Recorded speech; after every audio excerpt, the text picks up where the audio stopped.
Welcome to Study Loop. So here we're given information that we have 3.65 moles of an ideal diatomic gas.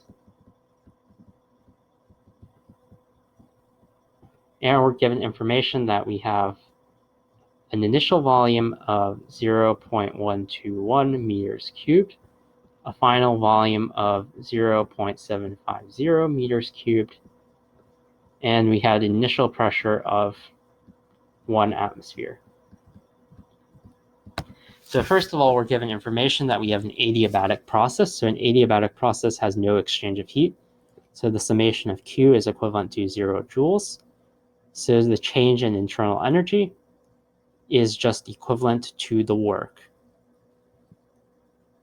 Also, we're asked to determine the initial and final temperatures.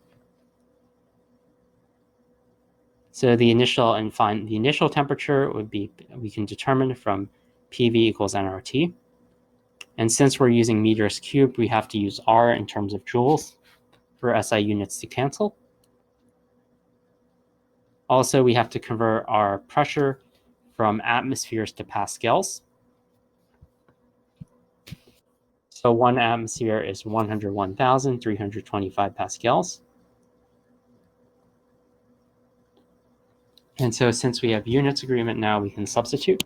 So 101,325 times the volume, initial volume, which is 0.121, divided by our gas constants, divided by the number of moles. We can find that our initial temperature is equivalent to 404 Kelvin.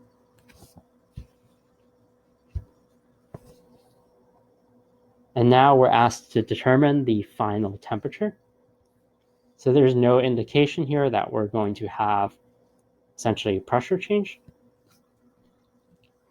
So without this, we're going to have the same pressure. However, we're having different volume in this case. So 101,325 times 0.75 divided by the amount of gas will remain the same. We can now find that our final temperature as a result of this process is equivalent to 2,500 kelvins. So the change in internal energy is equivalent to the heat capacity with respect to volume times the change in temperature. So this is just 3/2 R, the change in temperature. So let's write this in terms of kilojoules. So this would be 1.5 times our gas constant in joules and times the change in temperature. And then we can divide this by 1,000, and we can find that this process takes increases the internal energy by 26.1 kilojoules. So since this is an adiabatic process, the heat is equivalent to 0 joules.